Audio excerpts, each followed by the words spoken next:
Drinking beer and watching sports is pretty awesome, and one of the few things on par is drinking beer and playing video games. But dropping all that cash on games that end up collecting dust after you're done with them sucks. But there's no sense in trading in old games unless you really want 25 cents off your new one. There's a better way, GameFly. GameFly has over 8,000 new releases and classics available to rent for Xbox One, Xbox 360, PS4, PS3, PS Vita, Wii U, Wii, and 3DS, as well as older systems. As a GameFly member, you can rent as many console and handheld games as you want and get them delivered right to your mailbox for one low monthly fee. And if you like a game so much that you don't want to send it back, you can keep it for a low used price. There are never any due dates or late fees, and GameFly also offers the ability to rent Blu-ray and DVD movies as part of the regular service at no extra charge. And right now, GameFly is offering fans of Craft Brewed Sports a premium free 30-day trial to give you the opportunity to check out their service. To get that free trial started today, just go to gameflyoffer.com/craftbrewedsports. That's gameflyoffer.com/craftbrewedsports. Or just head on over to our website, craftbrewedsports.com, and click the GameFly link in the menu bar. We've all been there. You're standing in the beer aisle staring at the same selection that was there last week and just wishing you could try something different. That's where Tavour comes in. Tavour is the best and easiest way for you to get the beers that you can't find in your favorite bottle shop. No need to hunt down people to trade with or worry about sending some sketchy guy a PayPal account hoping that he delivers on the bottle that you want. Tavour has your back. They only work with independent breweries, so there's no risk of getting suckered into buying an InBev beer pretending to be a craft brew. And it's insanely easy. Just sign up for your free account, download the Tavour app for your Android or iPhone, and you'll get notifications when new beers are ready. Just go to the app and click Get It, and they'll put the quantity requested aside for you and ship it to your door. You can ship as many beers as you want for a flat fee, and you can schedule your delivery as soon as 1 week and as late as 5 after you select the beer you want to buy. And now, fans of Craft Brewed Sports can get $10 in credit after you buy your first beer through Tavour.com. Just go to our website, craftbrewedsports.com, and click the Tavour link in the menu bar. Create your free account, and after your first beer is shipped out, you'll see a $10 credit hit your account. There's no commitment, no contract, no gimmicks, just great beer delivered directly to your door.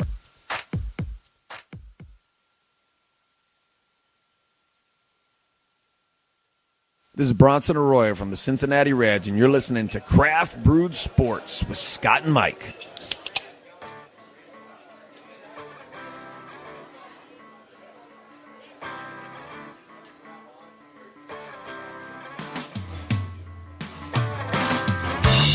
Hey everybody, and welcome to another edition of Craft Brewed Sports. I'm Mike. Sitting across from me, as always, is Scott. The man behind the computers is Joe. This is Craft Brewed Sports. Scott, you ready to tap this keg of virtual sports knowledge? The man behind the computers? Yeah. Is it computers? You add an S to stuff? Well, I guess because he's got two screens, it made me think he had two computers for a second. Oh. I got confused. You pump, I'll pour. Deal. I'm fancy. It is. I was thinking about how much this show has grown since the first episode, and This table? I looked, I was like, "Damn, that's a lot of shit over there that Joe's dealing There's with." a whole bunch of equipment. It doesn't fit on the table I that was we had. just We have gonna a say. second table. Like that's how much crap goes on here. Remember, it was two mics, two dudes, on a couch. Yeah, that was That was the name of our porno tape. Right. Well, that was weird. Anyways, thank you guys for tuning in. There's going to be more jokes like that throughout the episode. We got a fantastic show coming out tonight. Yes, we do. We're talking sports gambling. We're talking Browns on Hard Knocks. We're talking Yes. Jordan documentaries. All right, easy. There, yep, there it is. Scott's gonna try to get through that. That may just be our new game. Let's see if you can do that whole segment and talk about that documentary without popping wood one time. I don't think you can do it. My bet is no. I'm already at half jump. We've also got one of the craziest beers I have ever heard of on this show. This was one from Tavour. We'll talk about that in a second. Before we get into that, let's do our Motherfucker of the Week poll. The poll is live on our Facebook, so you guys can feel free to go and vote. Two very different options here for Motherfucker of the Week. Normally we try to get them that are it's like two people on opposite sides of an argument. Yeah. But this one we just went with just two nominees. Weird things that happened too. So your first nominee is the Toronto Raptors social media team. The entire social media team. Whoever is their main Whoever runs Twitter. Because, well, it wasn't just Twitter. They did it on Facebook, did? too. Oh, wow. It was their whole I thought it social was just media. Twitter. Yeah, so Toronto They really screwed the pooch. Today they put out posts congratulating Coach Dwayne Casey on his nominee for Coach of the Year. Congratulations, Coach of the Year. The only problem is Toronto fired Dwayne Casey on Friday. So a little weird to nominate or congratulate the coach on his nomination after you just shit canned him less than a week ago. So that's your first option for Motherfucker of the Week. And your second option is, everybody is probably aware. If not, we'll talk about it during the show. But Supreme Court this week opened up sports betting to states. So Las Vegas is not the only one now who can lay claim to sports betting, legal sports betting, that I should say. There you go. Yes. And Good but- clarification. Yeah, but in Major League Baseball, Joe West is an umpire, and he is concerned after this announcement because he's worried that if he blows a call, that somebody's going to try to take out his knees in the parking And lot. that's not even how he put it. He said, with this being legal, people are going to be upset when they lose bets, and I'm worried about the umpire's safety. Why you got to worry about their safety, Joe? I'd be worried about their safety this week when they blew all sorts of replay calls in the Braves games. I wouldn't worry about gambling. I'd just be worried about blowing calls when you have tape and you still can't get it right. You still can't get it right. So those are your options, Joe West or the Toronto Raptors social media team. Like I said, very random sides of the spectrum there, but both motherfuckers in their own right. So you decide Absolutely. who is the motherfucker of the week. Let's get into this beer, Scott, because... All right, so we ordered this one. This is one of the most recent ones that we got from Tavor. This one came in the most recent shipment. It's by Decadent Ales Brewing. This is French Toast Double IPA. And if you're saying, what? Exactly. That's exactly what we said when we saw the email and when we thought about how it would taste. But it was one of those that just called to us. Like, wait a minute, that's so weird. We got to try that. Yes, 100% had to try it. So here's your quick stats on it. 8.6% ABV. It's a double IPA with Vermont maple syrup. They say it's got a touch of cinnamon and notes of dough and pancake batter, which little crazy that it would have that. Here's some of their other beers, too, that they make. And this is, as I was going through their lineup trying to figure out what they make, these names just called to me, and it makes me want to get every single one of the beers they have. They make a s'mores IPA. They make a toasted marshmallow IPA, which is kind of similar to s'mores. It's basically just s'mores without the chocolate, I'm guessing. And then they make a double toasted marshmallow double IPA. Whoa. So these guys are clearly They're all about on the experimenting. sweet profiled IPAs. And here's the other crazy thing, too. As I was researching this brewery, they don't even have a tap room open yet. Like Wow. it's They're just pumping out They're cans? just manufacturing beer. They are in the process of building a brewery in their New York area. They're just north of New York City, and maybe that's why. I don't So know. back-to-back New York breweries after is, we did yes. Southern Tier last week. That's a good point. Yeah, We went from Western to Eastern New York. right. Just traveling across New York. But this is so initial reactions, Scott. I'll let you describe your initial reactions of this beer. Well, initial reactions, as Joe pointed out when you open it, is, well, what the hell? The coloring doesn't suggest any type of it. way It up. looks like an IPA. Yeah. Looks like an IPA in the glass. There's nothing that would suggest there's anything added. Just looks like a regular old kind of hazy IPA. But as soon as you take a sip of it, it's exactly what you're thinking. What the hell am I drinking? It's an IPA. You can taste the hops, and it has very much the flavor profile, just beer profile of an IPA. And then it also splits, and you have the taste of cinnamon and syrup. I don't really taste any batter of any type, but it definitely tastes like you have maple syrup and cinnamon in there. Yes, But the tastes are split. It's not as if they're combined. It's like almost like they're fighting each other. Not in a bad way, but not in a good way. I don't know what to think about it. It's just like they're just like dueling for supremacy within my taste buds, and I don't really know because I can taste them separately. With each sip, it's like IPA. There's cinnamon sugar. And what I told you is that it tasted like if anybody's ever had Waffle Crisp from a random mid-90s cereal that 90s kids probably had, I wasn't a fan of the cereal. I remember being sorely disappointed. I remember how much it was advertised, and it was a terrible cereal. But I've had it since growing up, and I'm like, it's not as bad. But it tastes like they took an IPA, threw a bunch of that cereal in there, and let it simmer, and then they're like, all right, can that. Because that's what the flavor I get. Have you ever had a breakfast shot? I have had breakfast shots. It's similar to that. That's what this kind of reminds me of. A little bit. With an IPA instead of the Irish whiskey. Yeah, if you've never had a breakfast shot, it's butterscotch schnapps and Jameson, and then you do a shot of orange juice. I got Cheryl turned on to those shots. Dude, they're that's so my good. favorite shot, probably. One weekend at Go Bananas, I was there with Vic Henley and Kenny Zimlinghouse, who did the show. We made the bar across from Go Bananas run out of the ingredients for breakfast shots because we did so many of them. I've done that. And when we were in Mexico on the honeymoon, they were unfamiliar with it. And so I had to actually kind of, they didn't have, well, I had to walk them through it. And then they were missing, they didn't have the butterscotch. Yeah. So it was kind of like an altered one, but it still worked just as well. And they were so excited to give us the shot of orange juice that followed it afterwards. But yeah, it does taste similar to that. That's what it kind of reminds me of. It reminds me if you put butterscotch schnapps and an IPA and then did that shot like that instead of the whiskey flavor. You're 100% right. I think you put it the best. They're like competing for flavor. Mm-hmm. It's normally when you have an IPA with like the fruit in there, it kind of just masks that hoppy taste. Right. And like cuts the bitterness. Mm-hmm. But this one still has that bitterness like underneath. It's so in the sweetness. It's a mind fuck. It is a complete mind fuck. Joe, what do you think of this beer? You've had a couple sips so far. I have no idea.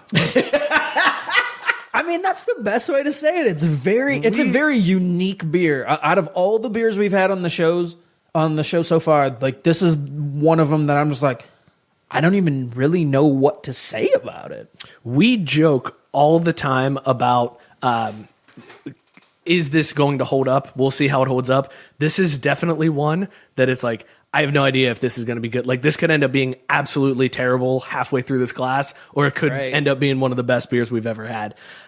So be interesting to see. We really will see how this one holds up. It'll be interesting to see how I feel at the end of this. I don't know what this is. So here you go. French Toast IPA by Decadent Ales Brewing.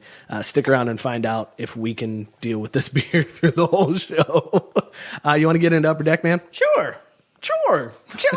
Got really excited and high pitched.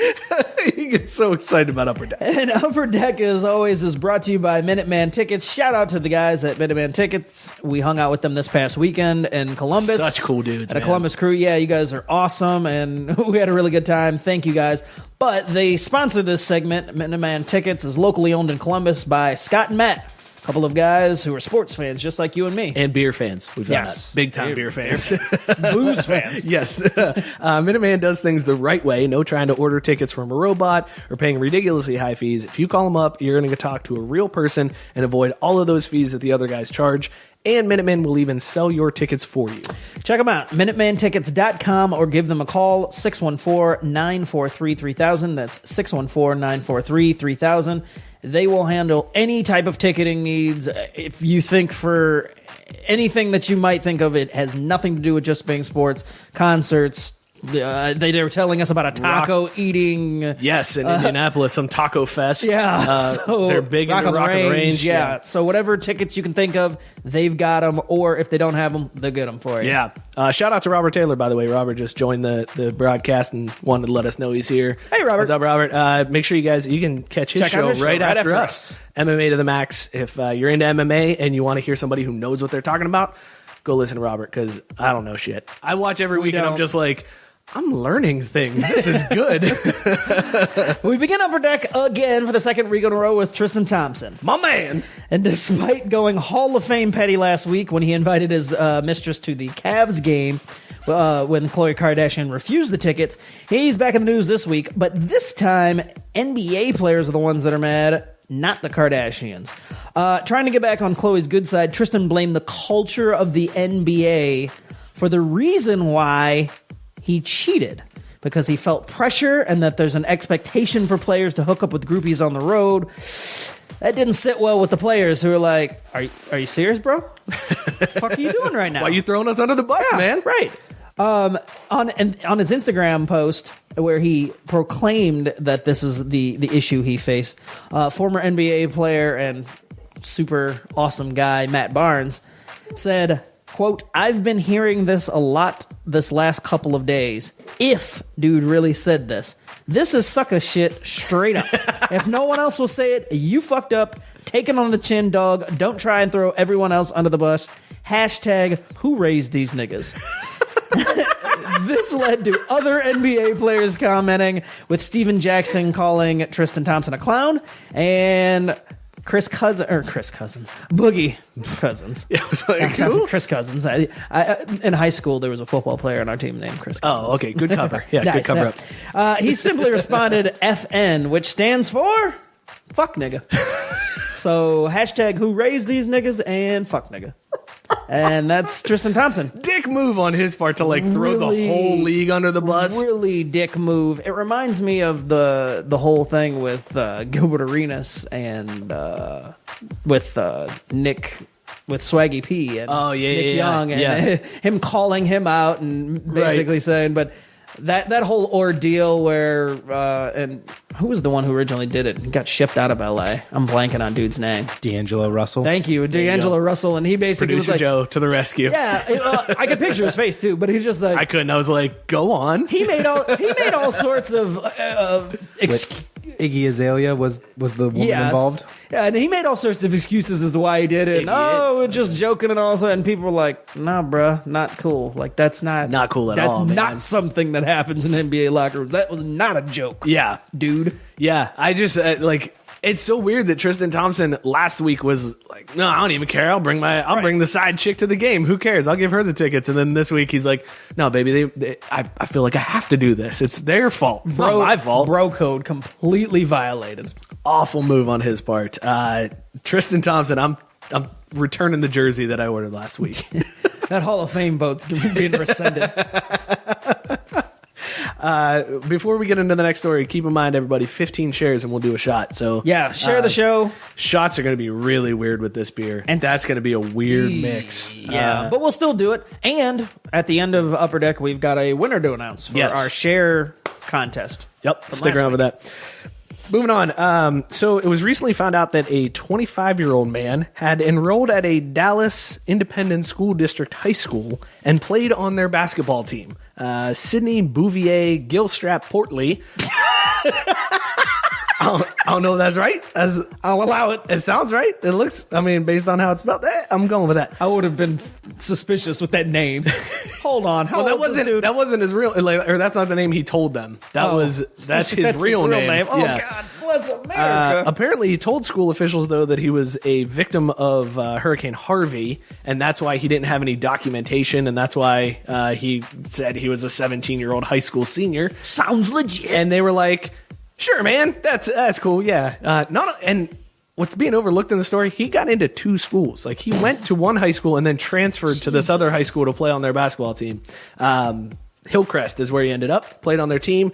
Likely would have gotten away with it, too, if it wasn't for you medicine kids. A coach from lousy dog.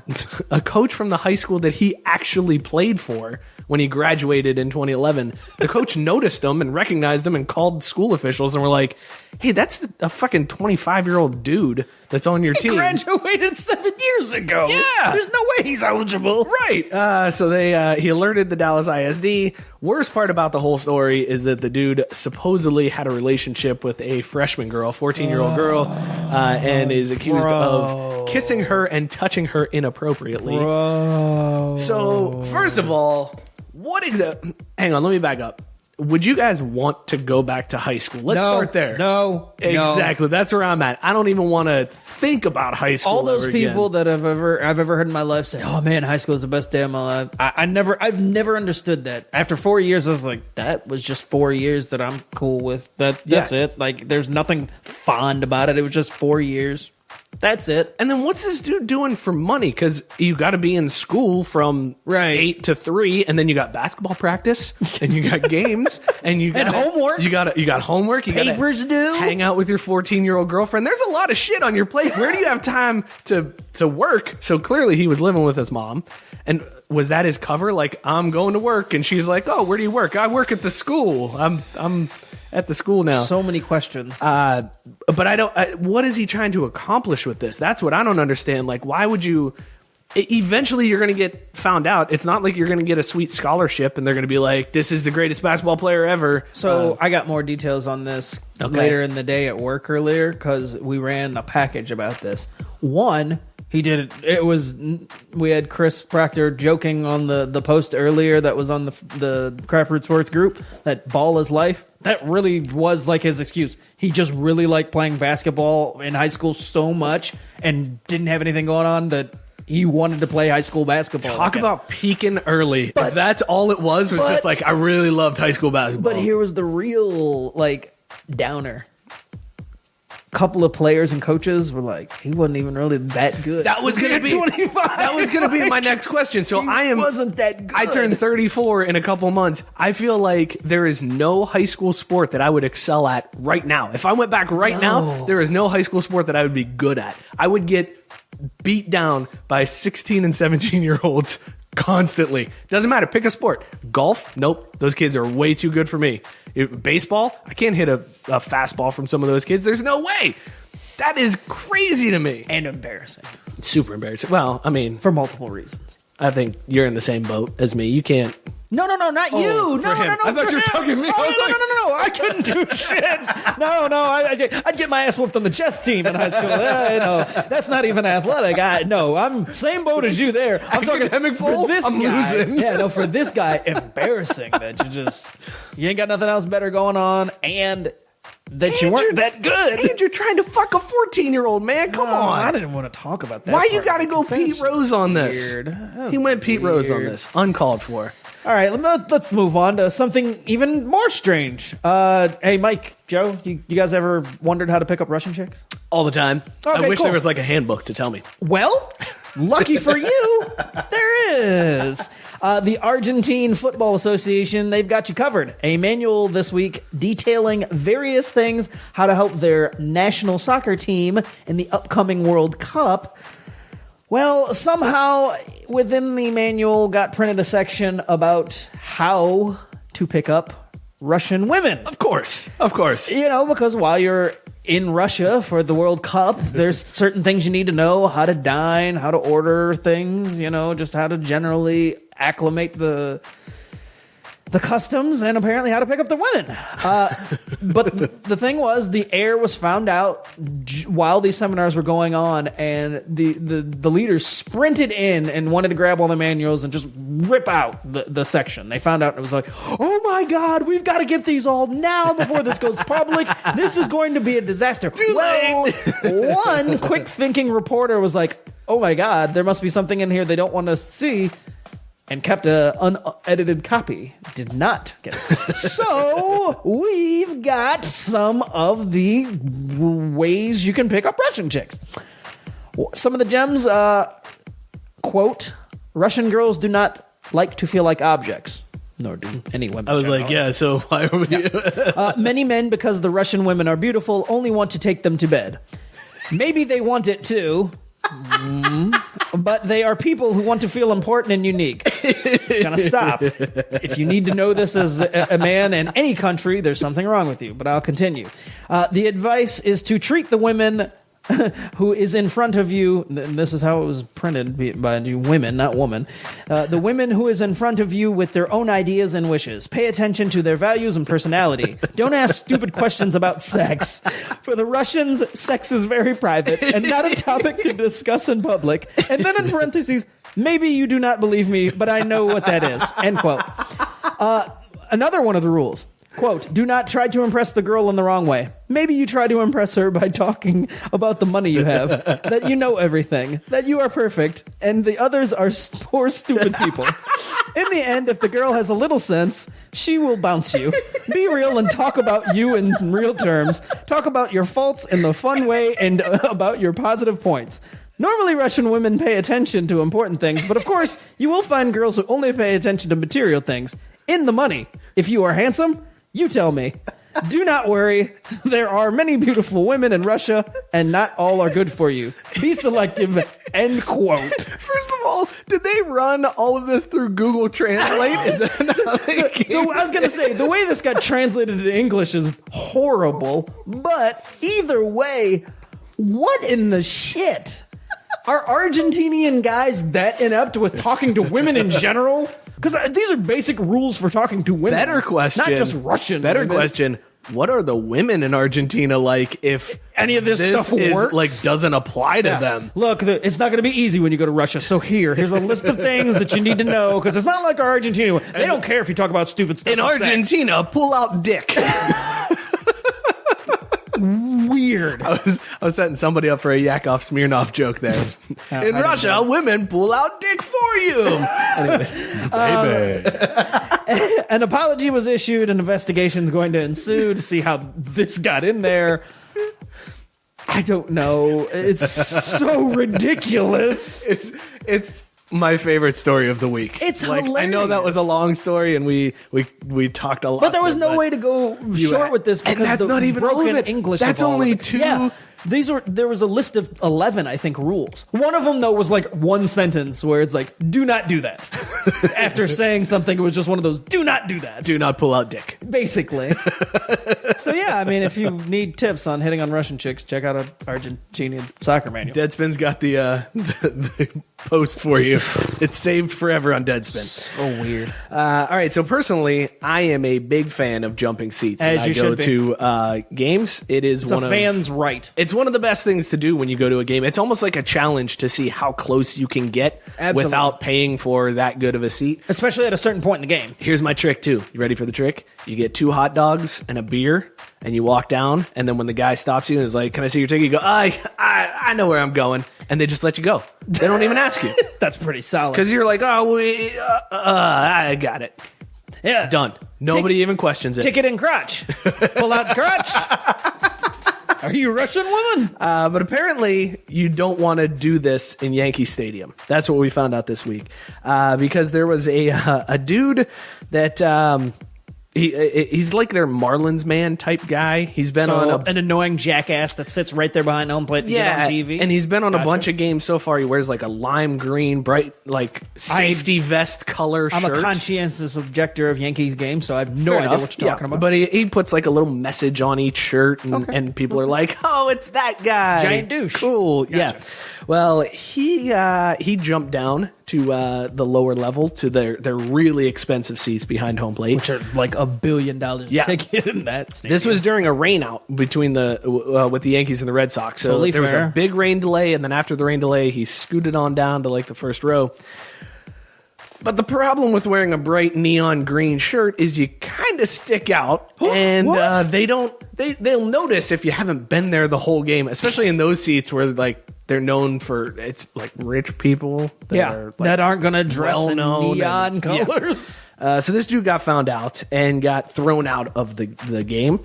Security ejected him.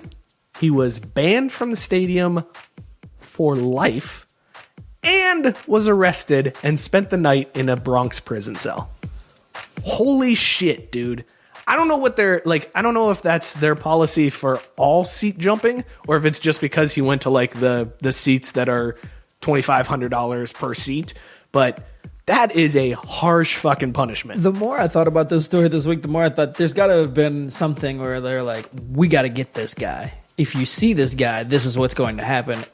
This doesn't sound like a first-time offense. I couldn't imagine if you and I went to a Yankees game and we're just obviously not wearing bright, flamboyant colors or anything, but got it. I mean, I've been kicked out of seats from ushers at Reds games where they're just like, hey, you got it. And it's just like, get out of the seat that's not yours. And they, tell you, I've never been escorted out, haven't been banned for life. Yeah. And I definitely haven't spent a night in jail. So this all seems really excessive. So I have a feeling that they were out to get this guy. At least I hope so. Otherwise, this was a huge dick move. After a rain delay? Yeah, like, Come on. and those seats are already, because they're so expensive, there's a lot of empty seats there anyways. And it's baseball. I can watch any game in the league, and before maybe the third or fifth inning, there's a lot of empty seats in the lower bowl. It is a baseball problem. Super dick move. But I always felt like after a rain delay or whatever, I mean, it's kind of fair game. And I feel like MLB should kind of encourage that, hey, I mean, not saying they want to upset people, and that's probably why they don't do it. But after a certain point in the game, about the fifth inning, when it becomes an official game, right? If you've noticed that people aren't sitting in the seats, those people probably aren't coming. Yeah. And I feel like they should encourage people at a certain point to make the stadium look full. And make it look full. And I mean, what's the harm in a good PR thing of saying, hey guys, find an empty seat? And I know they don't want to, it could cause fighting and all sorts of things like that. So I guess they can't just come out on the loudspeakers and say, hey, find an empty seat and it's fair game. But I feel like they could just tell the security teams, like, hey, kind of just turn a blind eye to that stuff at a certain point. And if somebody claims the seat, just ask them to move. Boom. And if anybody ever, and that's the thing, whenever I've seat hopped, I've been in that situation. People come up, hey, oh, my bad, dude. Sorry. And people know the deal. You know what you do in that case? When they're like, hey, this is, you're in my seat. And you go, oh, is this 139? Oh, it's 138? Oh, my bad, man. I'm in the wrong section. I came down the wrong set of stairs. I just own it. I'm like, hey, we've been here. We've all been there before. It's baseball ticket, man. I didn't think you were coming. Hey, bro, you got me. It's cool. And I get up and go. Like, no big deal. And there's never been an issue. I mean, I've never had anybody get pissy with me. Because if you own it, that's what I feel like. Yeah. I feel like there's something to the story where he fought them about it. That's what I'm saying. That's the only way he had that to I have can... had a previous instance with these guys. There's got to be something to it. I mean, you cannot arrest somebody for sitting in the wrong seat. Like, right. What could he have been arrested for? Is it theft because you're sitting somewhere where you didn't pay for it? Like is if you that showed the charge? fraudulent tickets and they busted you on something like that, I could get it. That makes sense. But see, for me, I've had it the opposite way, where I show up to somewhere and I'm not a late person to show up. I've just gotten there and, hey, man, you're in my seat. Oh, sorry. And they were actually, a couple rows back. Yeah. I just happened to try to, it's like, I'm not going to get offended unless you tried to argue with me. Right. I've never had that right. happen. That's a good segue. Yeah, that's a good one to move on to. Moving on. So, Toledo gonna Toledo. My hometown. I swear to God, they never make the news for anything good. It's just always just random stupid stories. So, I'm kind of surprised it took this long for them to make Upper Deck. This is the home of generally stupid stories. But this week, they're a national punchline again because they decided they were going to award Jim Harbaugh with the key to the city. Cool, man. Now, everybody knows how much I love Jim Harbaugh. If you listen to this show or you know me, I love me some Jim Harbaugh because of his 49ers days. He will always have a special place in my heart because of his 49ers days. But he was born in Toledo, not even raised there. He was happened to be born. I think both him and his brother were born in Toledo. On vacation. They lived there, but shortly after he was born, Dad was a coach. Yeah, because he went to Michigan, right? Yeah, they moved lived on. in Michigan. Yeah, and so it's not like he's born and raised in Toledo. It's not one of those things what we claim. We got Jamie Farr and. That's about it. Most of you are like, who fucks Jamie Farr? Yeah, exactly. So Jim Harbaugh gets the key to... Hang on. Who is Jamie Farr? The dude from MASH. I thought it was from MASH. Yeah, all right. Yeah. Okay, cool. Guys are old. So Joe's like, what's MASH? I was going to say, we're right on the cusp of not knowing those. Yeah, that's very true. So it's fine that Joe doesn't know. But anyway... Katie Holmes. That's there you go. Okay. Rockin' Toledo. Anyway, so they give Jim Harbaugh the key to the city for no real reason. I mean, he hasn't, let's be honest, since he left and gone to Michigan, he hasn't really won a whole lot. I mean, he turned them around from not really sucking, so they've sucked less since he's been there, but they haven't done anything special. He was the key city. Well, the University of Toledo was a little upset by that because their head coach, who I actually had to look up because I didn't know his name. Well, Maction. Who cares? Right, yeah. Once upon a time, I did know that coach's name. But James Candle he won MAC Coach of the Year this year and led Toledo to a MAC title. Toledo did not give him to the key to the city.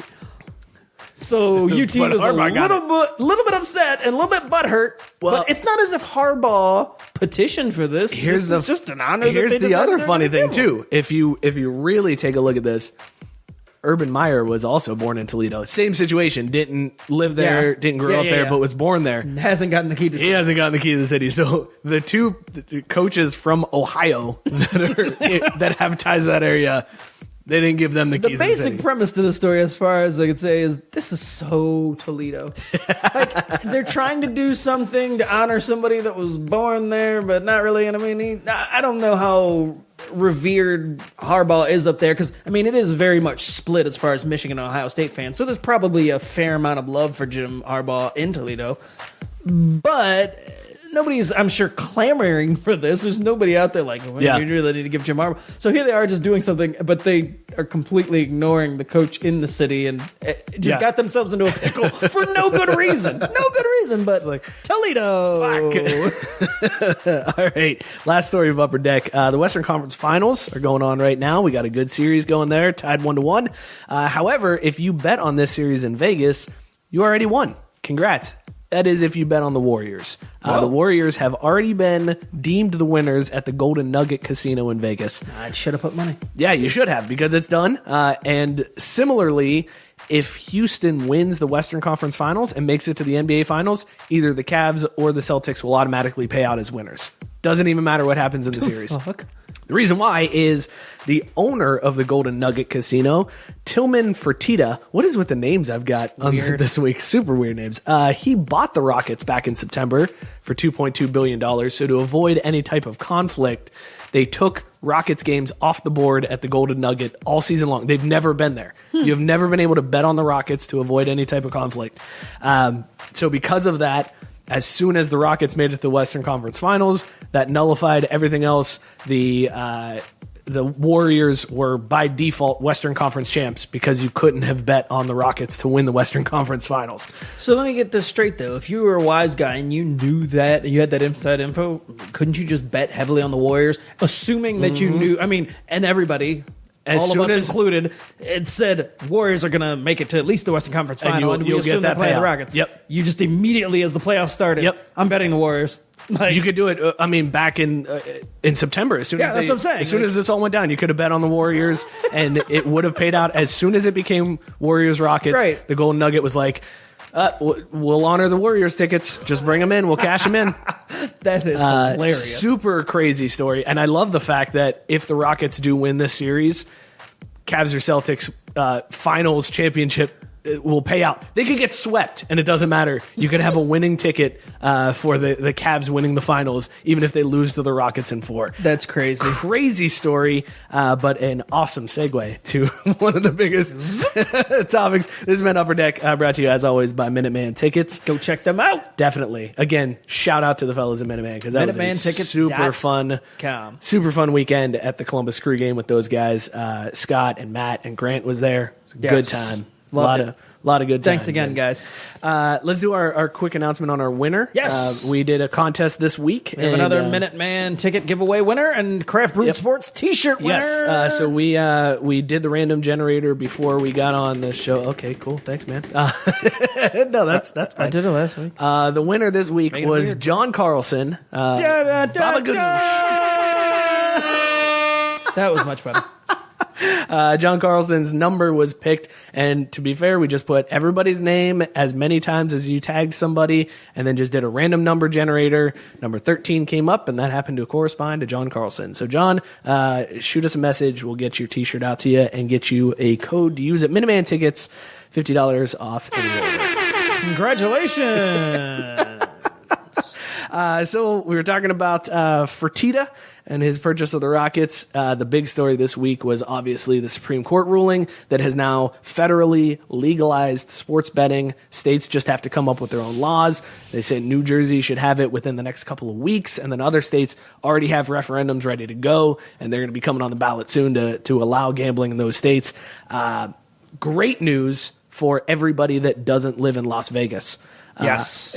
And for some reason, all of the leagues have been fighting this for this whole time. Like, they were the ones that got this federal ban put in place in the first place, and they've been lobbying against this because they knew this case was coming up, and they've been trying to kill this case and get it shut down in the courts.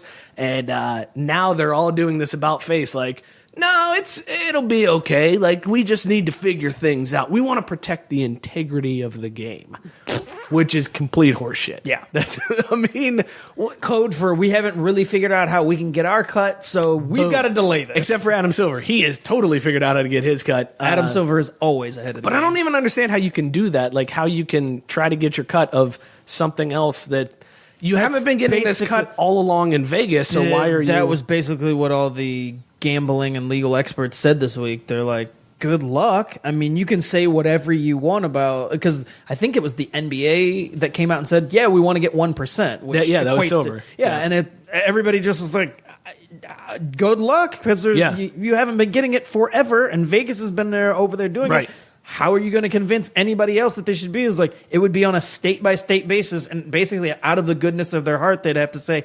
here's your money, because you're the ones providing the sport, and no state is going to voluntarily give up money, so they probably won't get anything. You know what's going to be the best kick in the dick about this? When the NCAA tries to get a cut and the states are like, no, you don't deserve anything. And they're like, Private institutions, But we're the ones that are doing the thing. We should get paid for it. And everybody's going to be like, oh, really, motherfucker? Yeah, like the players are doing the thing.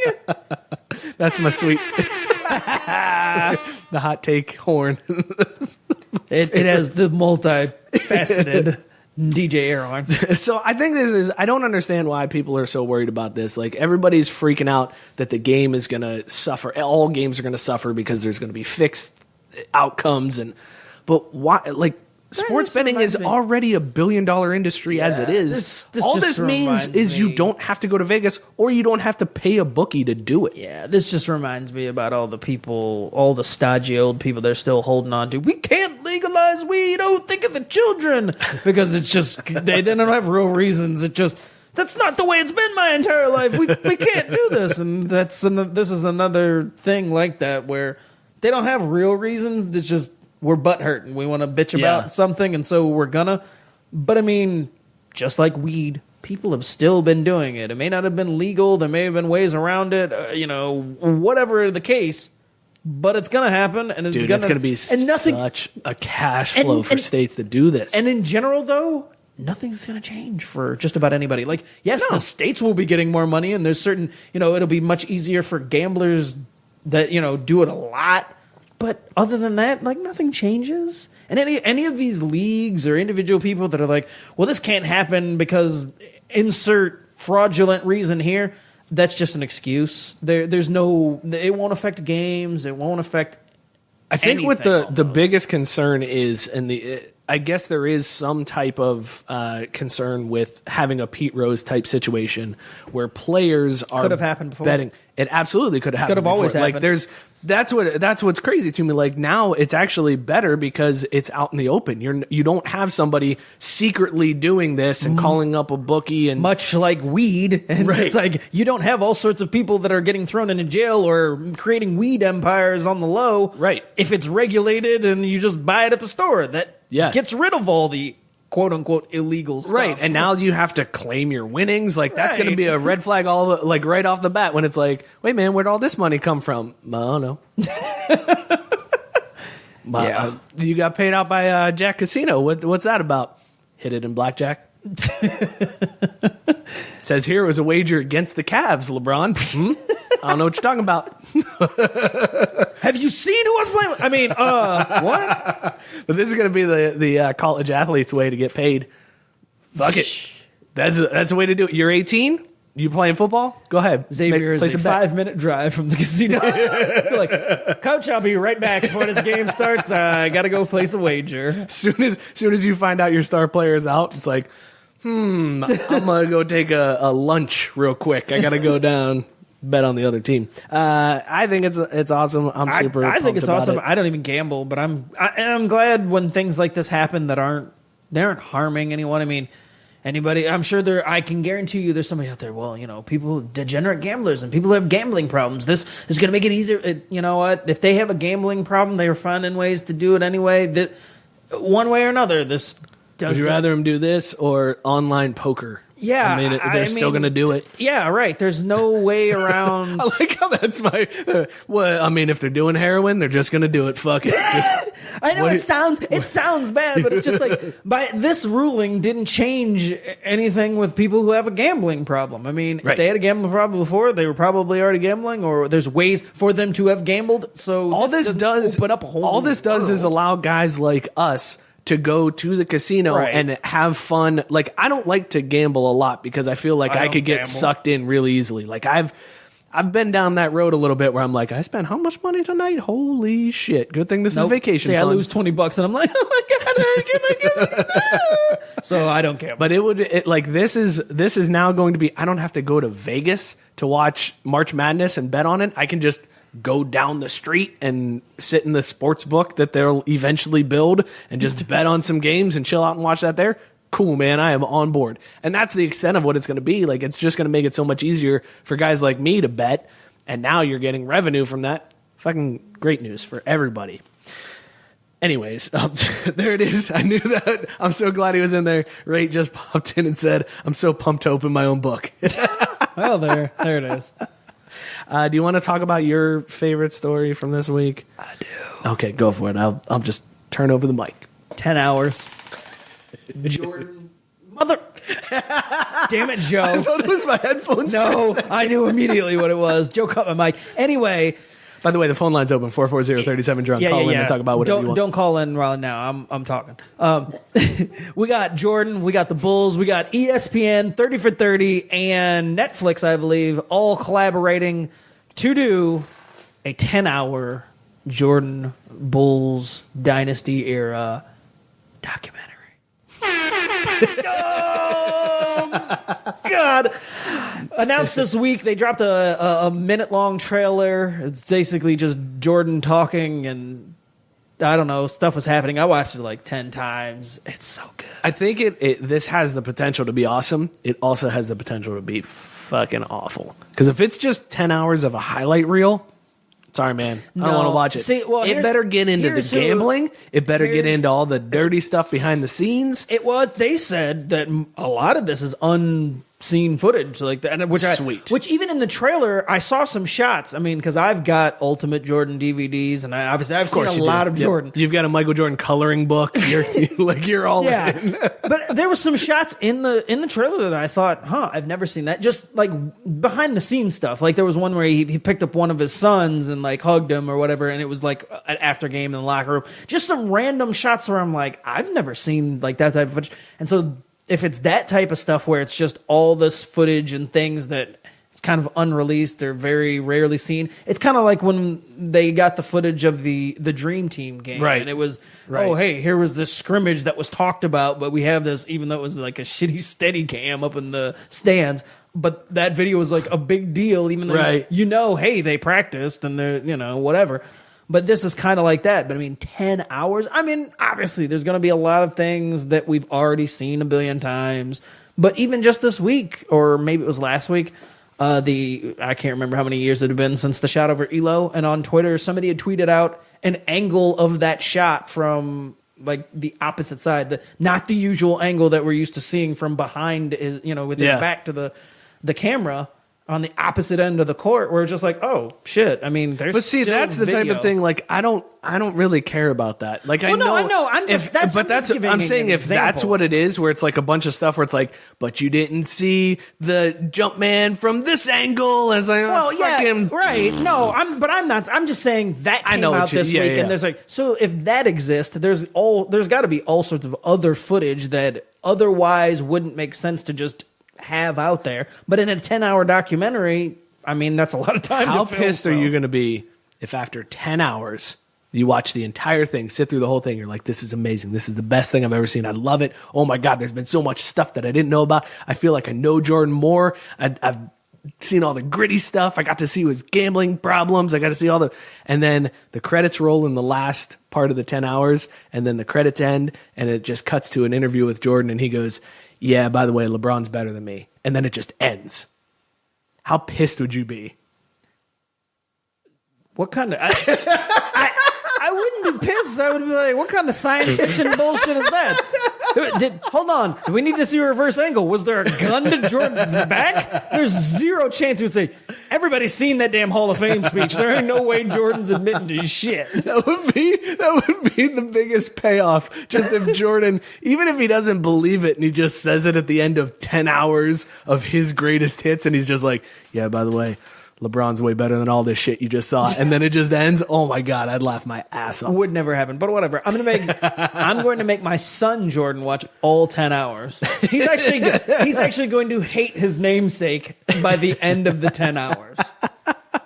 And it won't be the last time he ever sees it either, because I know I'll watch it. But this is just like the OJ thing, and I love that. That OJ thing was the best thing ESPN's ever done, as far as I'm concerned, as far as original like programming like It that. was really good. And how long was that? 10 hours? I think that was Or 8 hours. Yeah, I think it was like 8. Yeah, because it was Something like four different ones, 4 different parts, and each one was 2 hours. I think so you're right, yeah, yeah. it was about 8 hours, and I mean that was incredible. So I expect good things from this. I highly doubt there's any way that I'd be disappointed, and even if it was just 10 hours of YouTube footage, YouTube highlight reels put back, I'd love it. I know you'd be on board, and that's what I'm saying. It better not be that. Hey, Agent Orange.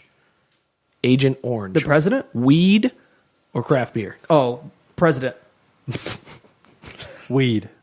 That is weed. Agent Orange Yeah, I was is just a gonna weed. say, if I had a real guess, That I is was weed. weed, but also president. This one's just for Scott. Death Star. Beer. Joe, do you have a guess? You said it was just for I know, but Scott. I meant the name was just for Scott, Yeah. just like because it's a Oh, Star Wars. beer. one. That is a weed. That is a Whoa. weed strain. Death Star weed. Ouch.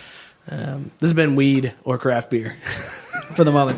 And Joe and I are we have the same exact answers. I know you guys never go. You just opposite. sprung it on us. It was just like, I oh, know. hey. I wanted to just sprinkle it in because I meant to do that more last week, and then I never came back to it. Trailed off. So yeah, in typical fashion. Then I was looking down at the rundown. And I was like, oh yeah, weed strain of craft beer. Cool. Do you guys? So wanna- Bulls, 30 for 30. Jordan. Next year sometime. We have no date. So I think 30 for 30s are never bad anyways. So And that's it's going to be good. It'll be good. We'll see how that one holds up though. 10 hours. 10 hours is a long time. There's got to be some good shit in there for 10 hours. They're better. Only on ESPN Plus.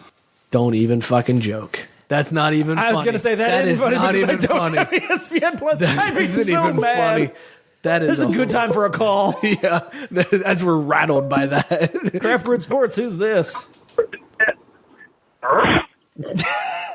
It's Lou the dog. Lou, where are you driving back from this week? It's Lou the bookie. I'm driving back from Dana's Gardens. Nice. Oh, nice. Did you get a Herschel special? No, I just got a bunch of natties. All right, man. Keeping it Good. classy. Good. Keeping it Glad to hear that. How do you So, feel? what have you guys been talking about? How bad you are at picking NBA because you guys all thought the Cavs were going to roll? I don't think anybody said the Cavs were going to roll. I said Cavs in said- 6, so I could still be right. I feel pretty confident in it. Oh, Joe's the only one that was like, yeah, I said that. I don't think I said they'd roll, but Joe- I could have. I just picked Joe them to said win it they all. were going to sweep, and all the rest of you idiots, both of you were like, Celtics have no chance. They might win 1 or 2 games here. I said Oh, that wait, too. they might Yeah, win no, 1 or wait, 2. hold And on, how many hold have they won? Wait, how many have they won? It was 2. Okay, cool. So it was we- 4, 5, 6. So We're still in line to be right. I mean, first of all, Mike's not, but I'm still in line to be I right. am still in line. I said 5. Yeah, but the Cavs guys can't are win in the- 5. Oh, that's right. They lost 2. You're right. Yeah. You're right. My bad. I do's math. Math is tough. I just listened to the podcast from last week today. You guys are all just railing on Boston. Wait, hang on though. The series isn't. And why does everybody think the series is over? The Cavs lost 2 games in Boston. That's not crazy. That's supposed to That's happen. exactly how it's That's supposed home to court go. advantage Yeah. is. So the only time Cavs fans should be I'm not- nervous is if Boston steals one in Cleveland coming up here. Outside of that, okay, we'll wait till Game 7. Listen, I agree. I actually think the Cavs win in 6. But Yeah. I'm just go back and listen to last week. You guys said some crazy shit. and That's it's fine, but I hilarious. picked Cavs in 6 for a reason. I expected Boston to win at least 2. I didn't know that it'd be the And first 2. what's the but- difference if it's Cavs in 5 or 6? Like, is that crazy of a pick on my part? No, Get the it just fuck means outta that here, you're Ray. wrong. That's all. When the Cavs get run out of the gym in the first 2 games, yeah, it is. But if the Cavs run the Celtics out of the gym in the next 2 games, then it doesn't Then really who gives matter. a fuck? Well, anyway, what about sports gambling? How pumped are you guys? Well, we were just talking I'm about not it. much of a gambler, so I mean, I'm happy, but it doesn't really change. It's my good life news. anyway. I'm wondering how nervous you are because you mentioned when you were on the show that you're not allowed to place bets on sports anymore. So how awful is this going to be for you, man? Oh, it'll be all right. Don't worry about it. Spoken like somebody who's already figured it out. Honestly, He started the new bank account. this is great news for me because now I can legally get on the right side of the tab and take advantage of all the idiots like me. Taking advantage of yourself. I just gotta find my angle, and it's gonna be great. Well, I'll be your first client at your sports book once you open it up. Super pumped for that, man. I'm gonna open up the Lou the Dog sports book, and it's gonna be fantastic. I'm looking forward to it, bud. I'll let you guys in. You guys can have a free account. You won't even have to pay the initiation fee. That sounds good. Yeah, I wouldn't pay that anyways. Like as soon as somebody was like, "There's an initiation fee," I'd be like, "All right, see ya. I'm gonna go somewhere else." I'm going to go to the casino where there's none. Okay, If bye. you listen to Craft Root Sports, then you get $100 in free bets. All right. Sounds good. All right, you guys heard it here first. The Hit him with that Dog sponsor Sports code, Book. Craft Brewed. Ray, thanks for the call, man. All right, boys. See you, bud. See you, bud. Classic. He's crazy enough to fucking open up his own sports book. That's the craziest part to me. He would do that. They open it up to legal gambling, and people are like, I could totally make my own illegal one now. Right. What? You've been able to do that forever. All right, well, since we're talking some basketball, so obviously Cavs are on the ropes a little bit at 0-2. I don't think they should be nervous at all. Like I said, until they lose one at home, it doesn't really matter. So, Which I have a feeling they'll win Game 3, and then Game 4 is where it's all up in the air. I mean, I'm shocked at the way Boston played so well in the first 2. That's the thing. I feel like Boston's just playing out of their mind right now. Yeah. I can't see them sustaining this for a 7-game series. Yeah, but that's why, I don't think, I never thought that the Boston was going to win, but certainly not sweep. So them winning the first 2 like they did was a little bit shocking, but again, I feel like all the Cavs have to do is go home, win Game 3, and I feel like it kind of changes things. Not to where anybody, like if you're a Celtics fan, where you'd be panicking or anything, but where it's just like everybody kind of relaxes. I guess. Do you think if it I would gets sit to- there and be like super shocked if Celtics go up 3-0? If Celtics go up 3-0, then there's a big problem. Right. Because Yeah, then it's, whoa. Then What the hell happened? Then you in should this start series? checking LeBron's books because he's got some bets on the side and he's tanking. But I just feel like the supporting cast for Cleveland cannot stay this bad for this entire series. We thought that same thing in the first round where we were like, Jesus Christ, the Cavs are terrible. Like it's LeBron and then a bunch of scrubs, and then they ended up, going 7 games against the Pacers and getting the win. And I feel like we may see the same sort of thing this week. Well, I just think that overall, we talked about it last week when we made our picks, that Boston, just the guys that they're down to based off injuries and attrition and everything, you're like, this is just a scrappy group of upstarts that made it through the East, and that's all fine and dandy. But they were the 1 seed, so they had home court advantage in all those series. And but once they faced the best player in the world, like, Right. okay, things would kind of even out, and Cavs had hit their stride, sweeping the Raptors. That's why I was just like, whoa, 2 blowout wins? That was a surprise. If you're a Raptors fan and you're like, man, we were garbage. Like, we couldn't get one dub against them. This makes, if you're a Raptors fan, that's what it makes you. Those are the fans that are just like, what the fuck happened, man? Right. They're actually rooting for the Cavs, and I'm like, damn, making us look not as bad. Like, can you get something here, Cavs? Crazy series. Over in the West, the Rockets just had a 22-point win to even that series up. That one's a little bit more of a. I know you're not worried. No, I know I'm not. But it's a series. But I said Warriors in 6. But so. I think this comes down to just like we said with the Cavs. It's not a big deal that you lost 2 on the road. That's kind of supposed to happen.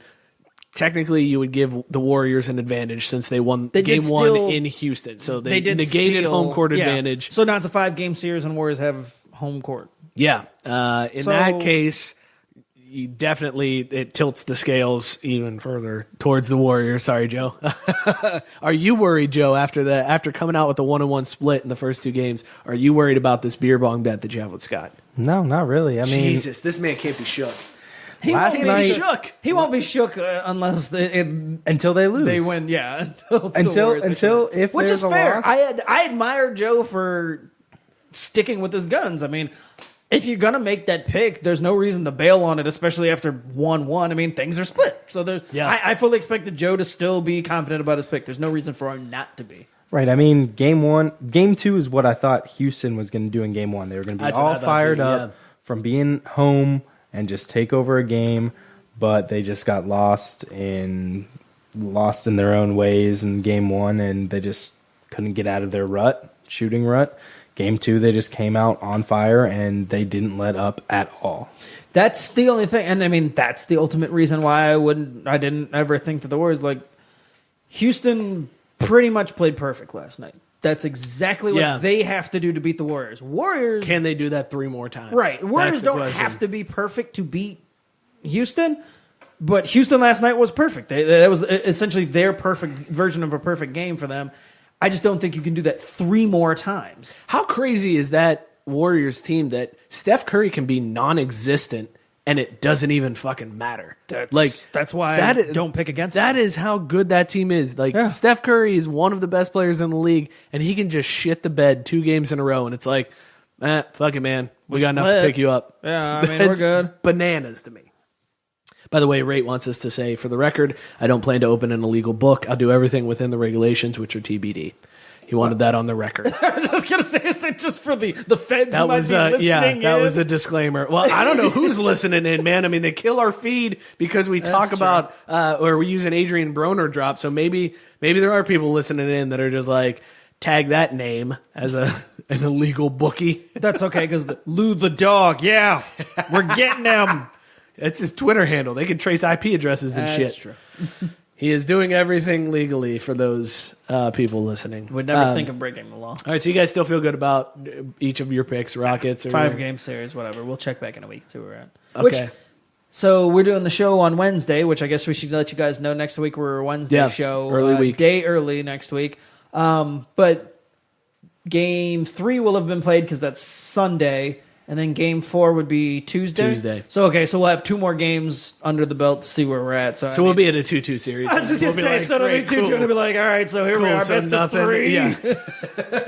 I was hoping there was going to No be closer. something a little bit more decisive, but no, we still won't really know. And then at that point, we'll be like, hey, guys, remember when everybody thought the Celtics were going to win this series? Yeah. And the East is like tied up. And It'll be 2-2 in both series. right. And that's going to be, there's the storyline. Print it already. Print it for next week. Put it on the paper. Rundown's done. 2-2, both series. Got it. I don't feel good about the Cavs winning at all. I didn't really anyways, but I'm looking at the bets that I had, and I'm like, yeah, there's no way. Never felt that good. No, I mean, I didn't think they were really going to win, but now watching them, I'm like, man, there's really no shot. And I think the Celtics match up a little bit better with the Rockets. I don't think anybody beats Golden State if Golden State's in there. Yeah, no. Neither of those East teams. We've made that clear forever. I think the Celtics match the up. NBA championship is in the West. I think the Celtics match up better with the Rockets. I think the Cavs lose to either one of those teams handily. Yeah.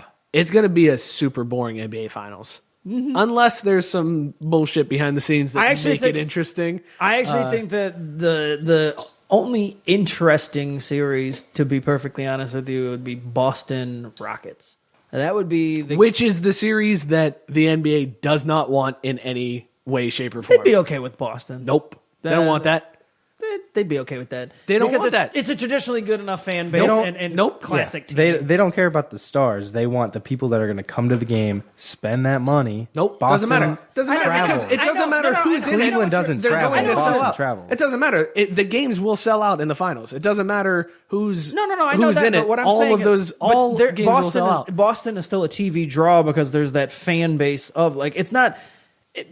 they're They not want worried LeBron about- versus. I'm They not want saying LeBron that- versus the Warriors. I know they're not. I'm not saying that they don't want LeBron, but I'm saying Boston is also a high. You know who they wouldn't want? The Raptors or Yeah, they really don't want the Raptors. I mean, when they did that, they were like, "Thank you, LeBron. Appreciate that, bro." you don't want the Raptors. You don't want I don't know any of the other lame ass Wayne teams. said hashtag Go Lakers. Yeah. Okay, cool, man. Hashtag fuck the Lakers. Hashtag Kobe's a rapist. All right, let's move on to some NHL talk.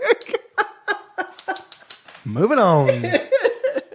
Right now, the Lightning and Capitals are tied up as the Lightning tries to even that series. What the fuck is going on with the Capitals that they're actually doing good? More importantly, what the fuck is going on in that series? The road teams won every game. Yeah, it's very bizarre. And the Lightning have a good chance to win this one. Last I saw, I think it was tied at 2 in the second period, if I'm not mistaken. Yes, I it can't still pull it up. is, I think. All right, good. Of course, you can't pull it up. Shocker. What? I don't get it. Huh? What do you? This is a sex joke. It's a dick joke. Yeah. Okay. Went right over the old skull. Anyway. No, I got it. I just didn't like it. I just wanted you to have to explain it more. Shit, he said, damn it, I tune in right for NHL talk. Shit. Yeah, sorry, man. It won't be long, though. That's quick. This is our breakdown. Jets and Knights, that wild game 1, and then Well, that's the Vegas thing. evened So it up. we were in Columbus for that game 1, and when that was going down, I was like, man, the Jets are going to roll this series. because they came out fast. Fleury looked like out of his element. I was like, oh, this is the Fleury that they thought was going to No, in general, happen. you're like, oh, that's the expansion team. Yeah. Okay, and cool. then Vegas comes back and just turns it on. All of a sudden, it's like these guys won't quit. Yeah. This team will not go away. So that series is even, right? No, Vegas is up 2-1. Oh, shit, I missed a game.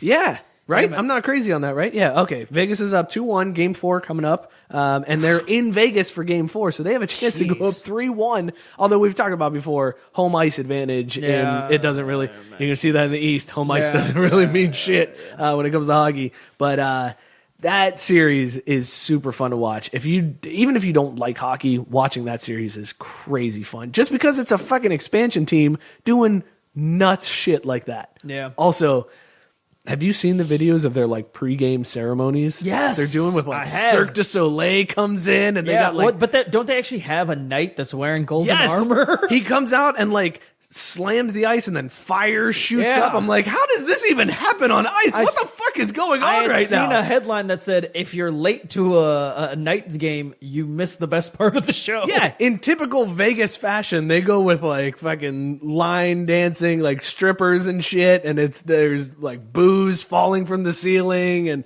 I don't even know. It's the craziest Kevin shit. Grady hit us with that awesome, sweet hot take that Vegas winning is bad.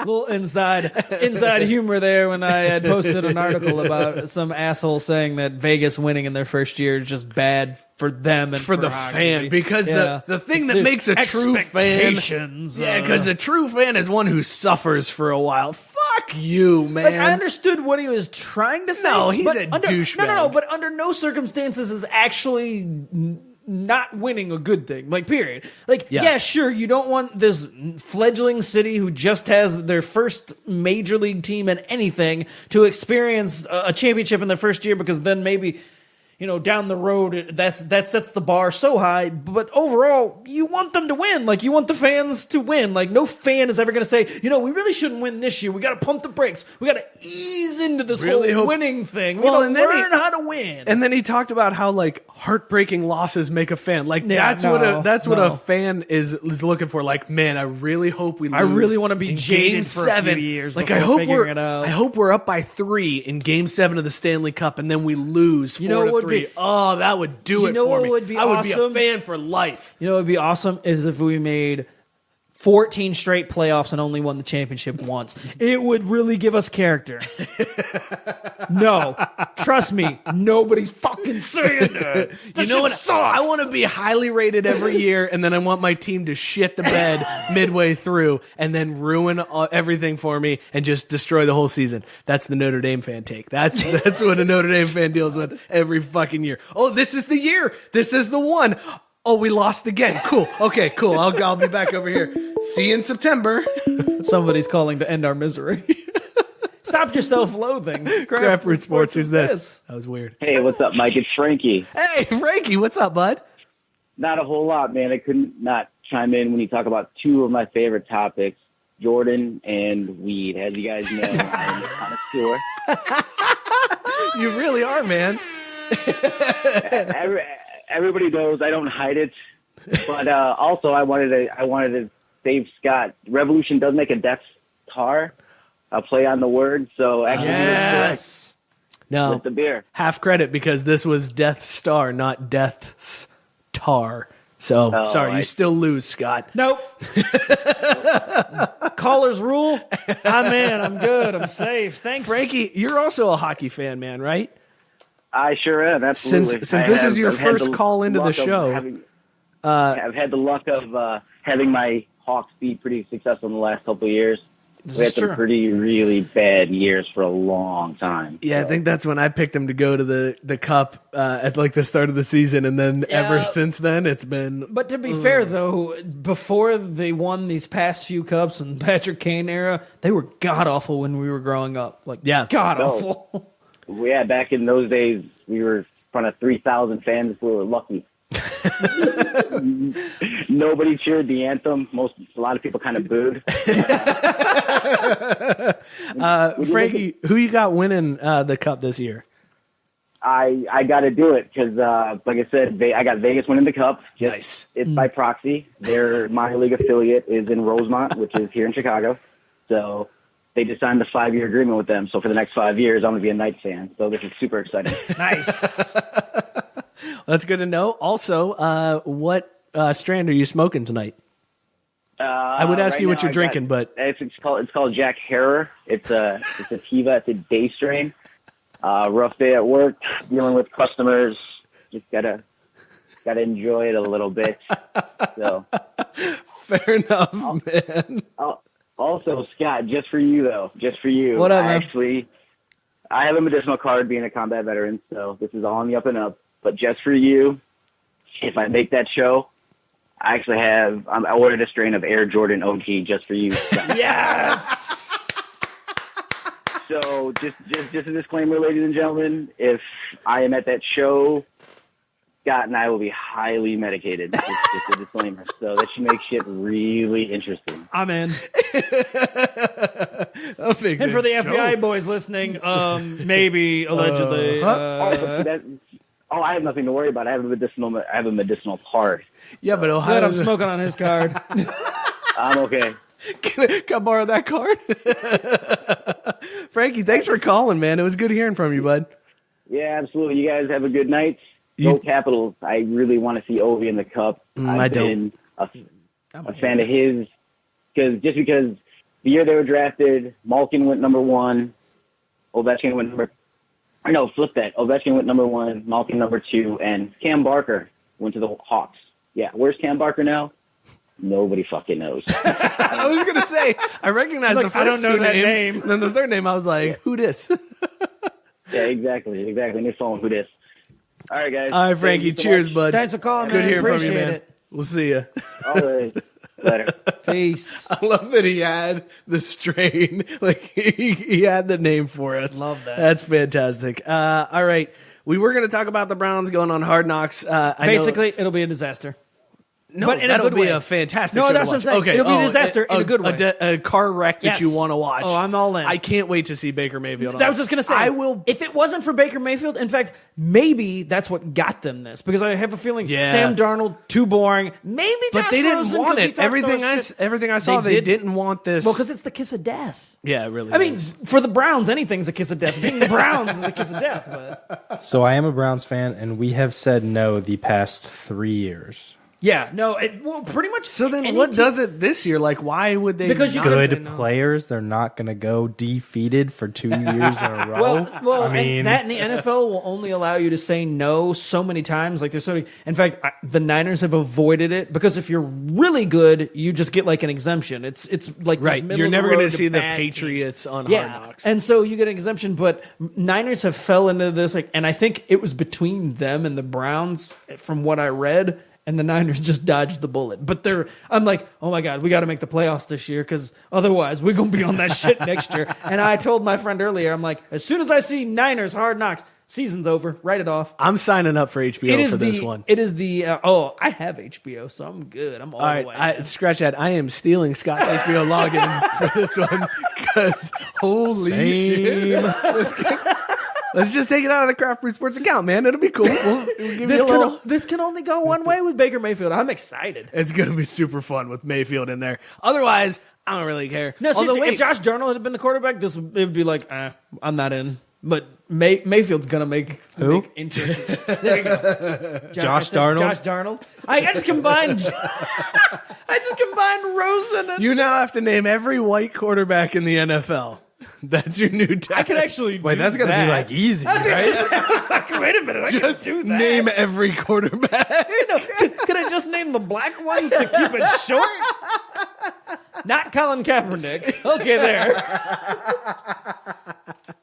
Oh shit! That's gonna be a good Hard Knock. So make sure I'm gonna be talking about that a lot. We're gonna have to. Well, that's gonna be must see. That'll be right around baby time. Yeah, that will be baby time. It'll be a lot of mini-sodes about Hard Knocks in August.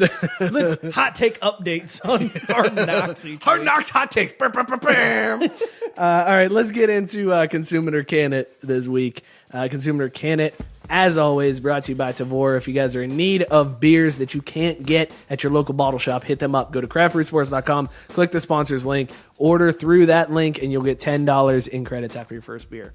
This week, we had French Toast Double IPA by Decadent Ales. You go first. Okay, I was going to give it to Joe. No, I know, but you always make us go first, and I'm making you go first this week. Consume It or Can It.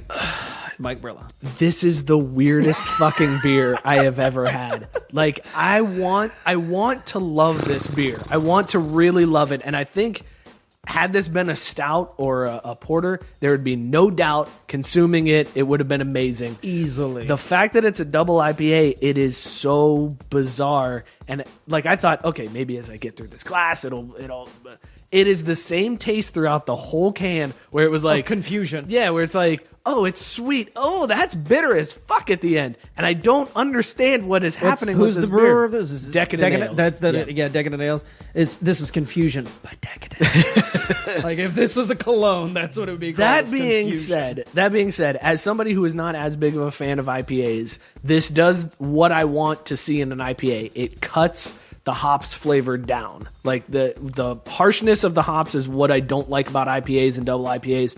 This one cuts that down immensely. It still has a weird aftertaste, but I think the French, like the cinnamon and the maple syrup, does enough to kill the upfront taste of the hops that you just get that little bit of aftertaste. So I'm gonna consume it, but it's so fucking weird. It's the weirdest beer I've ever seen. Weird. I mean, that's the ultimate thing for this beer. It's just weird. There's nothing. It is a middle of the road rating on Untapped at 52. People call it a mindfuck, and that's all you can really say is that this beer is that's a good point. Weird. That everything Mike said was absolutely correct, and I will hammer home again the point that for it being a double IPA, we've now had a couple of double IPAs, and double IPAs without anything are extra harsh and just extra rough for non-IPA fans like Mike and I. So I will say that the cinnamon and the sweetness that is in there does cut through that a little bit, but you still taste it. So it's almost like the cinnamon and syrup balance it to become just a regular IPA. Right. So it doesn't have the extra harshness of a double IPA, but still there's no denying that it's an IPA. But I've never had any of the beers on the show where it's just so divergent, the flavors, where I can taste both of them and it never tastes mixed. Never did the entire time.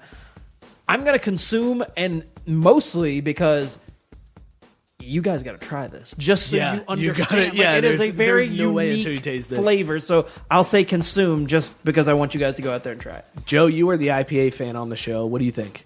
Why is there sugary sweet in my IPA? What in the world is going on? I don't like it. No, it's pretty good. It's a consume. I mean, you can have the one, and then it's like, okay, I gave it the good old try. Like, I'm good, but have one. It's not bad.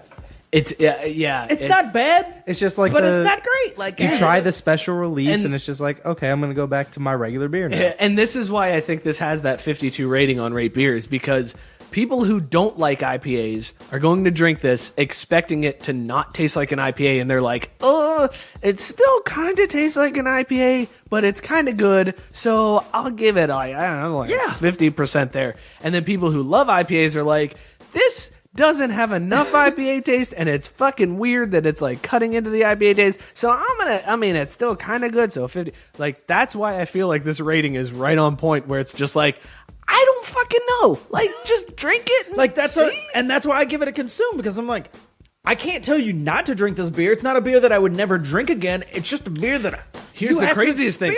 Having this beer, I now want to try those ones that we talked about earlier, the s'mores and the toasted marshmallow. No. I want to try all of them. When you were running through them, I'm like, holy shit, I have to know exactly. And my guess is they all taste same like thing. This. It's going to be like, oh, there's marshmallow and hops. That's weird.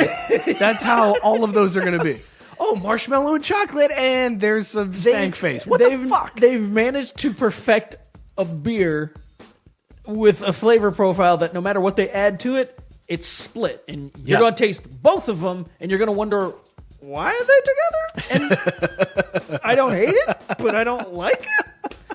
It's such a weird beer. That is the strangest triple consume we've ever had in show history. Decadent Ales, French Toast IPA. If you find it, though, try it. I mean, definitely pick some Try up it. if you find it. I have no idea what the retail cost is for like a 4 or a 6 pack of these, but if you see it, it's worth it to pick it up, and you gotta experience this beer. You really do.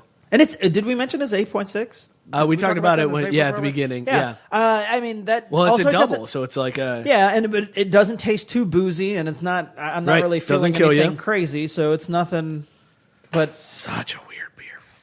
All right, let's check in on our poll for the week. This week's motherfucker of the week. Your options were the Toronto Raptors social media team for congratulating their coach on their Coach of the Year nomination less than a week after firing him. Or umpire Joe West for his ridiculous worries about now that gambling's being allowed legally in a bunch of different states, not named Nevada and Las Vegas, that he somehow umps and him are in danger. Yeah, they're gonna get jumped in an alley now. All right, who is your pick this week, Scott? Joe West. I don't know how people didn't pick Joe West. I mean, because the way I rationalize it too is, one, Joe West is worried about something that's completely like could have always happened. It's ridiculous. But for the Raptors thing, I can almost overlook it as it's dumb and they're motherfuckers for doing it, because if I'm Casey, I'm like, well, you fire me and then tell me thanks. Yeah, Real dick move. But on the other hand, it's like, hey, we know we fired you, but we still really appreciate it, and congrats You on got us here. Yeah. We just want to get here, Right. so thanks for Like, getting us here, man. Yeah, congrats on the award too, which you're still coach of the year. Much Just deserved. not our coach anymore. Just not our coach next year. See Yeah, ya. like it's like a half-ass apology for firing. Like, I get it. I mean, this it's one comes down shitty, to, but we talked about it before the show, before we went on air. The reason why this is Joe West is because the only reason why an umpire would be under scrutiny for losing a bet for people is if you make the wrong call. Right. If you are not making the wrong call, then you have nothing to be worried about. Like, okay, there's a close play at the plate, and he's out, and that would have given him the over instead of the under, and that kind of gave everybody a bad beat. But then under replay, it's the right call. Guess what? You got nothing to fucking worry about. So you coming out and saying, I'm worried about umpire safety, means I'm worried that we're going to fuck up a lot of calls. So To be fuck fair, you, Joe West. umpires fuck up a lot of They calls. do. So fuck Joe West for this, you motherfucker of the week. Joe, what is Grady the made the point too. It's Canada. They do that shit to people. Hey, mate. Hey. We're so sorry. Hey. So with What are we 22 talking about, votes, boot? 22 votes, it is a 55 to 45% Close poll. Raptors social media. This is going to be one of those that, like, 2 days later, This is Joe that West makes, is going to pull ahead. that makes Drake and the social media team for the Raptors in back-to-back weeks. Apparently, everybody just likes shitting on Canada. Fuck Canada. Blame Canada. This is a fun show this week, man. This I had really a good was. time. As Scott mentioned, next week we're going to go. So weird. Next week we're going to go early. We're going to be here on Wednesday because my wife is her birthday is Thursday. So Happy birthday, yep, Alex. happy a early week birthday. early. And we'll say it again next week too. And I know we talked about last week having Jacqueline DiAgostino on the show this week. She had to move it back because I'm glad nobody noticed that and tried to call us out. But she's a bang gal, and they got to practice, and she had unexpected. talk about practice. Yeah, we had unexpected practice schedules this week, but her practice schedule for next week got moved, and she is available next Wednesday. So promising now, and if she's not on, we'll find her and kill her. I already told her that, so it's okay. She's all right with it. She said, I won't back out. But next Wednesday, Jacqueline DiAgostino of the Bengals will be here on the show with us. And the week after that, we will be doing a live show at Taft's Brewporium. Holy shit. Come Our hang out with us. 100th episode! 100 episodes. You can come out, hang out with us, drink the beers that we're drinking. We'll have microphones that you can come up and be a part of the show. Like we're going to have Wayne Mehmet will be there. Wayne's going to be there. We're going to have some giveaways from Minuteman. Yes. They promised us to hook us up, so everybody that comes is going to get entered into a raffle for some giveaways from Minuteman. So be sure to come out. It's going to be your a plans. big-ass party in 2 weeks. Absolutely. Big-ass party. Thursday night, 8:30 at 100th Taft's episode. Brewporium. So be sure to come there. out for that. For all the details, follow us at Craft Bee Sports. You can follow me at Mike Burlon. Follow Scott at ScottyK_Jr. Follow Joe at JoeGoalie4. The drunk line is always open, 440-37-DRUNK. Thank you guys so much for tuning in, for sharing the show, for being a part of it. Cheers, everybody. We out!